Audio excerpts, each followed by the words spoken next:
In Spider-Man Brand New Day, we'll see Bruce Banner not as the Savage Hulk we know, but as the Greyhulk. So who is the Greyhulk? What happened to Bruce Banner? Is the Hulk gone for good? I'll explain everything in full detail. Enjoy watching. First, let us talk about that device on Banner's arm. If you have been paying close attention to the MCU, you have actually seen this thing before. It showed up briefly in the Shang-Chi post-credits scene and again in the She-Hulk series. But since Spider-Man movies reach a way bigger audience than those projects, most people are seeing it for the first time. This is the Hulk inhibitor device, and understanding what it does is absolutely critical to understanding everything that happens in this film. Here is the backstory. After Endgame, Banner was stuck in his Smart Hulk form permanently. He could not shift back to being regular Bruce Banner, and on top of that, the Infinity Stones had severely damaged his right arm when he performed the snap. He needed to heal, and he needed to heal fast. So Banner, being the genius he is, figured out a way to redirect the gamma energy in his body and concentrate it specifically into his damaged arm to accelerate the healing process. But during these experiments, he stumbled onto something unexpected. He realized that by manipulating gamma energy flow, he could actually reverse the Hulk transformation entirely and become human again. That is how he built the inhibitor device. He was trying to fix his arm and accidentally found the off switch for the Hulk. Now, here is where it gets interesting. The damage control department got their hands on this technology and built their own version as a failsafe. Their logic was simple. If the Hulk ever loses control, we need a way to shut him down. They even used this tech to keep Emil Blonsky, also known as Abomination, locked up in their specialized prison. That worked great until Wong showed up and broke him out, but that is a different story. The key thing you need to understand is this. The inhibitor device has a massive weakness. It can only suppress Smart Hulk, the calm, rational, controlled version of the Hulk. If a powerful enough alternate Hulk persona emerges, one driven by raw emotion and rage rather than Banner's controlled merger, this device becomes completely useless. Now, to understand what happens next, you need to understand something about Bruce Banner that the MCU has barely touched on. Bruce Banner does not just have the Hulk living inside his head. He has a full-blown psychological condition called dissociative identity disorder. In the comics, Banner has at minimum 5 to 7 distinct personalities, and many of those branch into sub-personalities. The MCU has only shown us 2 so far, regular Banner and the Hulk, but there are others locked away in there, and the most dangerous one is about to break free. Let me walk you through the 3 main personalities because this is essential. The first is Savage Hulk, the green one we all know. Most people think Hulk is just Banner when he gets angry, but it goes way deeper than that. Bruce Banner was abused by his father Brian Banner as a child. His father conducted experiments on him, beat him, terrorized him. Savage Hulk is a direct manifestation of that childhood trauma. This is why Green Hulk behaves the way he does. He wants to be left alone. He cannot articulate his feelings. He lashes out at everything. He solves every problem with violent. That is because Savage Hulk essentially has the mind of a frightened, angry child trapped in the most powerful body on the planet. His intelligence is extremely low, but his strength is virtually limitless because it is powered by pure, unfiltered childhood rage. The angrier he gets, the stronger he becomes, with no ceiling. That is what makes Savage Hulk the most powerful version. The second personality is Bruce Banner himself, the scientist, the rational mind. He is the most grounded of all the personas, but he spends most of his energy suppressing everything else inside his head. When he merged with Hulk to create Smart Hulk, he essentially found a way to keep Savage Hulk calm while maintaining his own intelligence. But that piece came at a cost that nobody realized at the time. And then there is the third personality, Joe Fixit, the Greyhulk. And this is the one everyone needs to be worried about. Joe Fixit represents Banner's adolescent years. If Savage Hulk is the traumatized child and Banner is the rational adult, Joe Fixit is the rebellious teenager. But not just any teenager. Think of the most cunning, street-smart, morally bankrupt version of a teenager you can imagine, and then give him superhuman strength. Joe Fixit has Banner's genius-level intellect, but he uses it entirely for manipulation, deception, and self-interest. He also possesses roughly half of Savage Hulk's strength. Half of the Hulk's strength might not sound that impressive until you remember that Hulk can level entire cities. Half of that is still an extinction-level threat, especially when it is being directed by a strategic, calculating mind instead of a raging child.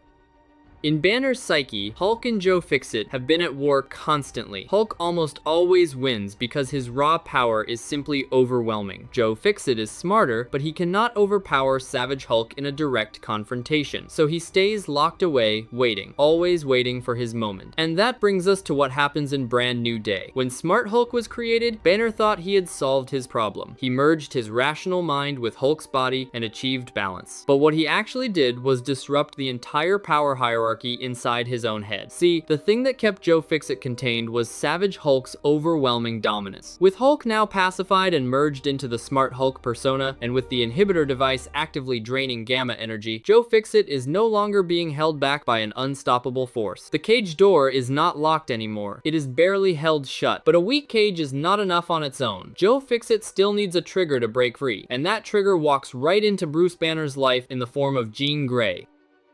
Based on what we can see in the trailer, particularly from her wardrobe and positioning, Jean Grey appears to have infiltrated the university where Banner teaches. She is sitting among students, observing both Peter Parker and Bruce Banner. Her motivation seems to be that she is stranded in the main MCU timeline and needs to find a way back to her own universe. Banner is one of the very few people in this universe who understands multiverse mechanics. He built the quantum time-space GPS that made time travel possible in Endgame. So from Jean's perspective, Banner is the logical person to approach for help. But here is the catastrophic problem. Jean Grey is one of the most powerful telepaths in Marvel history, and Bruce Banner's mind is essentially a psychological minefield. When Jean enters Banner's psyche, whether she intends to cause damage or not, she will destabilize everything. A telepath of her power level digging into a mind as fractured as Banner's does not just read thoughts. It cracks open every sealed door, every suppressed memory, every locked away personality. Jean's telepathy will reach into the deepest layers of Banner's trauma, release all the pain he has spent decades burying, and in doing so, she will hand Joe Fixit the keys to the entire operation.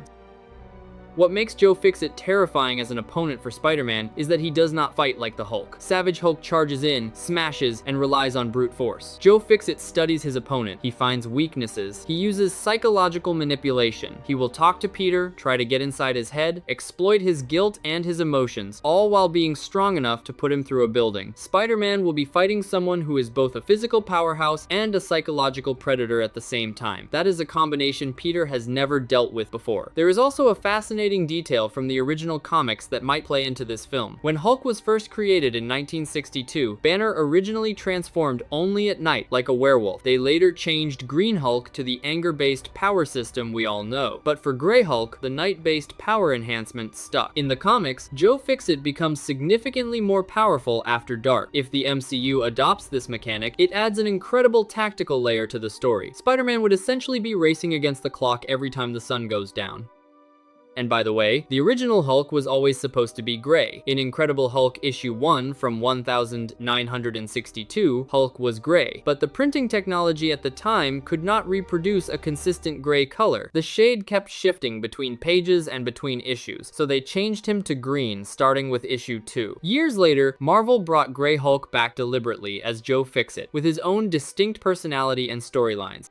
Now here is the part that really ties it all together. Look at the trailer carefully. There is a scene where Spider-Man appears to be fighting hand ninjas who are leaping from extreme heights. But the movement mechanics do not make sense for regular humans. These people are jumping from elevated platforms with no concern for the fall, pulling off maneuvers that ordinary ninja assassins simply would not do. The widely supported theory is that this scene has been digitally altered. Spider-Man is actually fighting Greyhulk in this sequence, but Marvel swapped him out with hand soldiers to protect the reveal. This is the exact same technique they used in No Way Home when they digitally erased Tobey Maguire and Andrew Garfield from every trailer. Licensed merchandise has already shown Greyhulk alongside Scorpion and Boomerang as part of the villain lineup for this film. Marvel is just not ready to show their biggest card yet. Behind-the-scenes footage has shown Banner being taken away in an ambulance after a major confrontation. The trajectory is clear. By the time this film is over, Bruce Banner will be so psychologically destroyed that he will either completely isolate himself from all of humanity or lose control entirely to Joe Fixit. And here is the strongest piece of evidence for just how bad things get. Banner is reportedly absent from Doomsday. Think about that. A character with genius-level intellect, multiverse expertise, and world-breaking power is nowhere to be found during one of the biggest events in MCU history. That can only mean one thing. Joe Fixit has taken full control. Bruce Banner, the man, is gone. And this is all Peter Parker's fault. There is a running pattern in the MCU that everyone Peter turns to for help ends up worse than before. He went to Doctor Strange in No Way Home and caused a multiversal collapse. Now he goes to Banner asking for help, and he is going to shatter the man's mind. Peter Parker does not just attract trouble. He accidentally destroys the people who try to help him. Looking at the bigger picture, Captain Marvel once warned in the comics that Bruce Banner might be too dangerous to exist on Earth. When you consider that his mind contains at least 5 to 7 distinct personalities, any one of which could emerge under the right circumstances, she might have been right. Banner is not just a man who turns into a monster, he is a walking psychological arsenal with world-ending power attached to every personality. And with Maestro Hulk likely being set up for future films, a tyrannical future version of Hulk who conquers what remains of civilization, Joe Fixit's emergence in Brand New Day could be the very first step down that road. If you enjoyed the video, you can support my channel by liking, subscribing, and using your hype points. Also, if you'd like to support further, you can check out the memberships. See you in the next videos.